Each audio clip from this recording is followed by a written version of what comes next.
Hello, today I want to talk you through the Stitch in Time embroidery flower stamp set. Now this is one of my favourite stamp sets of all of the textures range so far, because this is the one that I've had in my mind for so many years, and finally to see it come to life and be able to actually use it in my crafting is amazing.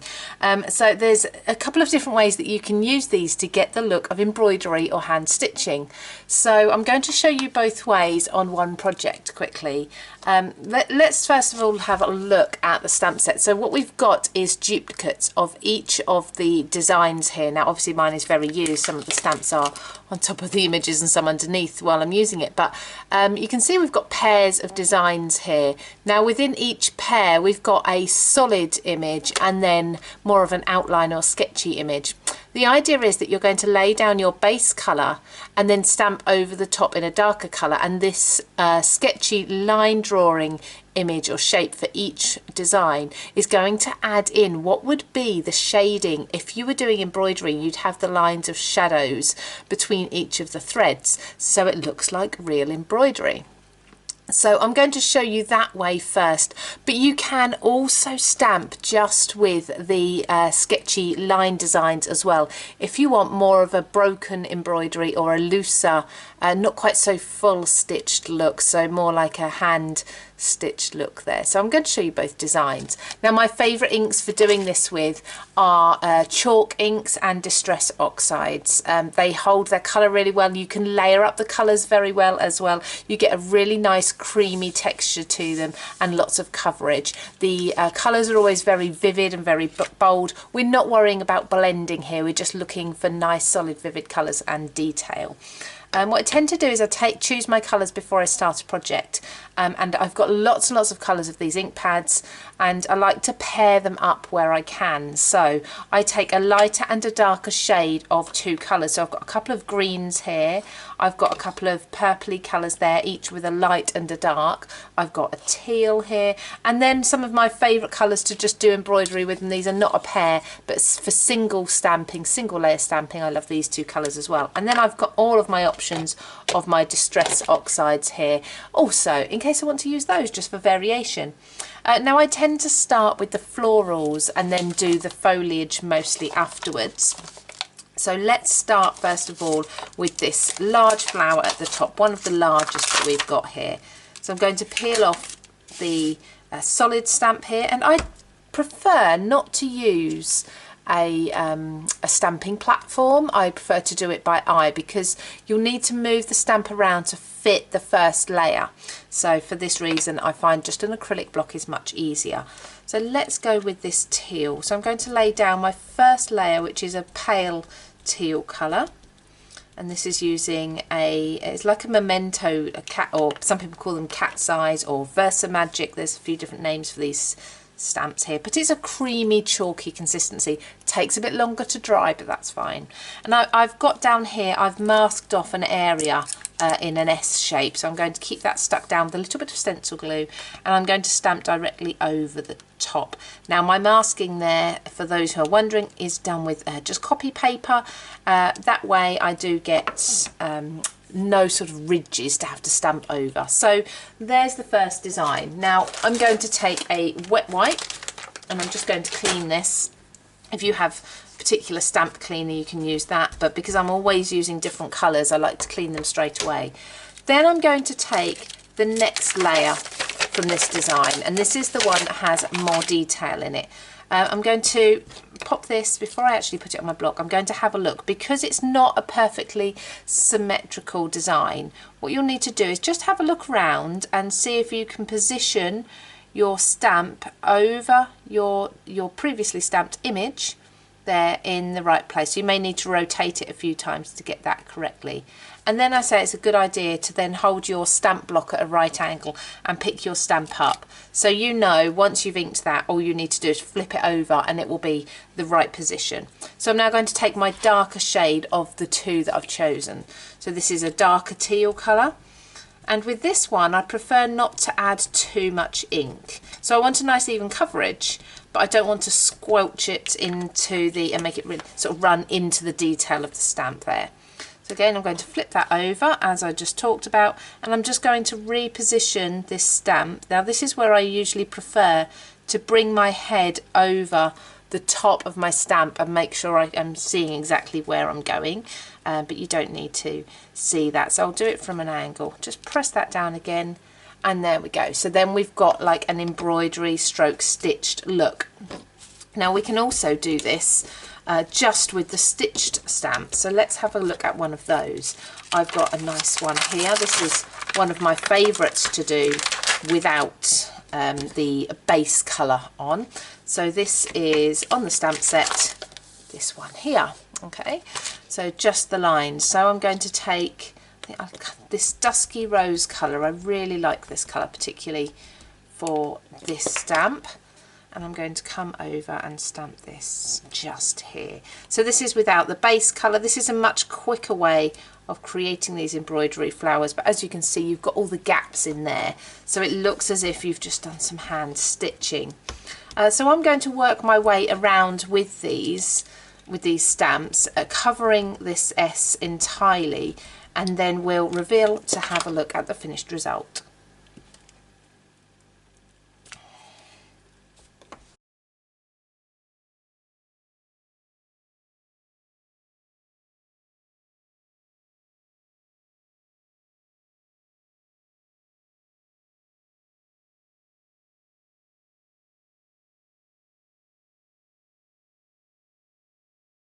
Now I've built up my flowers, and I have done some overlapping, and that's absolutely fine because of course in embroidery you design it so some flowers would look as if they're overlapping. I'm now going to go in with my foliage.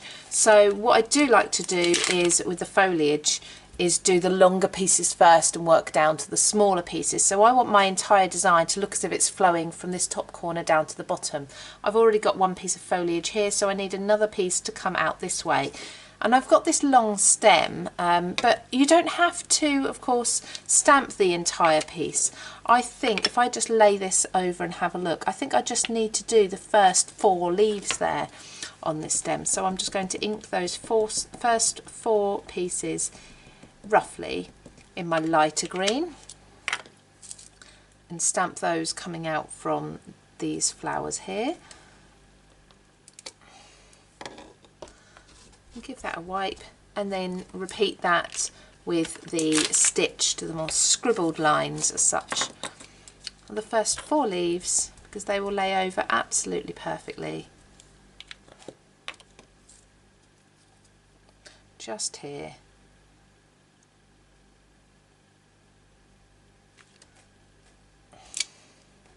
There we go. So we're starting to see that shape coming from the bottom. Top corner down to the bottom. So now I'm going to go in with some smaller leaves. I've actually got 3 variations of leaves here. So we've got the long thin ones that we were just doing. We've got the little ones. These are probably my favourite because they're little filler stamps. And then we've got the large sort of fern-looking leaves as such. So with these green leaves, I'm going to do these in a variation of colours again. I think I'm going to stick with the same greens that I did the longer leaves with. And to make this quicker and easier, what I tend to like to do is just go around and stamp all the bases of my leaves first, and then afterwards go in with the outer colour or the darker colour, the shading there. So this one's going to have another leaf just here to bring that out. And of course with this, perfect shading isn't a necessity, because you're going to be adding another layer over the top, so it's fine if it's not absolutely perfect. Filling in any gaps so the entire thing looks as if it's sort of a round, almost round shape.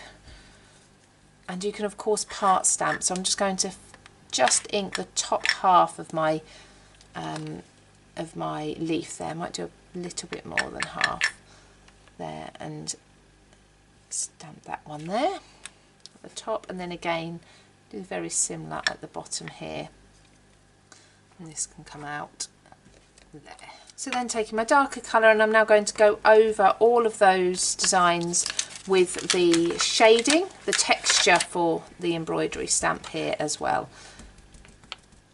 So a darker green, this one is a Versa Magic and it's Spanish Olive.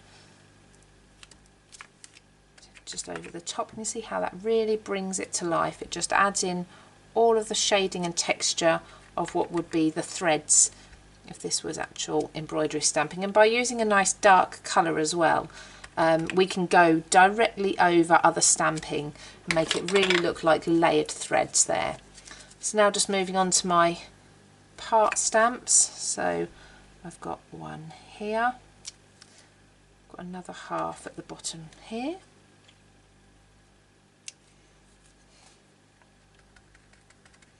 and then one more just here, just looking to make sure I line that up as much as possible. Great. Okay, so now we can do the reveal. So all I'm going to do is take a pokey tool and I'm going to gently lift up the S. So this was stuck down with a stencil glue, but any low tack tape or something that you would use as a repositionable glue will work. If you've just stamped all of this, your S or your letter that you've chosen may be a little bit damp, the paper may be damp from all the ink, but as you can see there, we've then got that beautiful negative S embroidery or embroidery look. I absolutely love that, and of course that will then fit perfectly within your embroidery hoops, because this original circle was cut from the embroidery hoops die set. So lastly, before I finish, I just want to show you a few examples of each of the stamp sets. So I've got a board here. So this is the largest floral, and as you can see, you can stamp either on their own or you can layer them up with two various colours. You can do the same with this one. This is a smaller version of the one at the top. And then we've got like the knotted rose as well, which works really well if you've got a lovely dark colour on top. And then for the foliage, we have that small, what I call a worker leaf there, just fits in all the little gaps that you've got, little spaces. We've got the long thin one, and then we've got the wider fern as well. Each of them all layered up to look like embroidery.